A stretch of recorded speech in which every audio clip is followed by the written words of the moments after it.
NASA's next moon mission scores a win despite another setback. Plus, South Korea launches one of its own rockets to space, and the UK readies what it hopes will be its first domestically launched satellites. Yep. VOA's Arash Arabasadi brings us the week in space.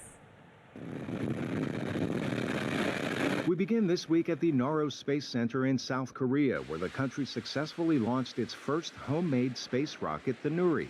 Engineers built it using only Korean rocket technologies. Nuri carried a mostly dummy payload to orbit, but the successful flight marks a major milestone for the Korea Aerospace Research Institute, or KARI. The flight revitalizes the country's space program and could help South Korea reach its goal to have its own 6G wireless networks, spy satellites, and lunar probes. 이제 우리 대한민국 땅에서 Now the road to space from our land has been opened. It was the product of 30 years of daunting challenges.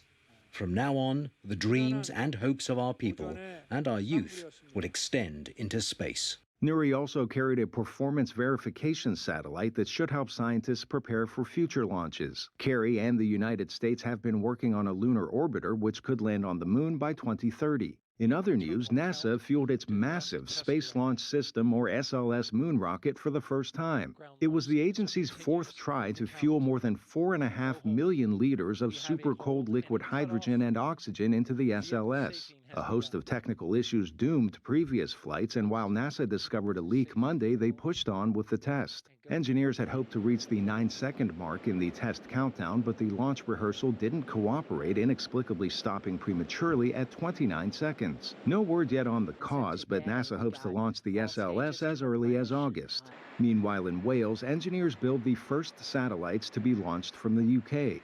They say the device will be a prototype space factory able to produce materials in microgravity that are impossible to build on Earth. Virgin Orbit will launch the satellite built by aerospace company Spaceforge later this summer. What Spaceforge builds in space will come back to Earth for sale.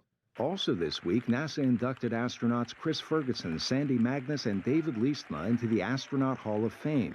The agency said the awards were for their outstanding accomplishments in furthering NASA's mission of exploration and discovery. Their induction marks a total of 105 astronauts in the Hall of Fame since its creation in 1990. Finally this week, pieces of a Chinese space rocket streaked the night sky over Spain. The CZ-2F rocket that launched earlier this month carried crew members to the Chinese space station. Skygazer Manuel J. Cruz, who shot this video, said it was the most spectacular thing he'd ever seen in the sky. No argument.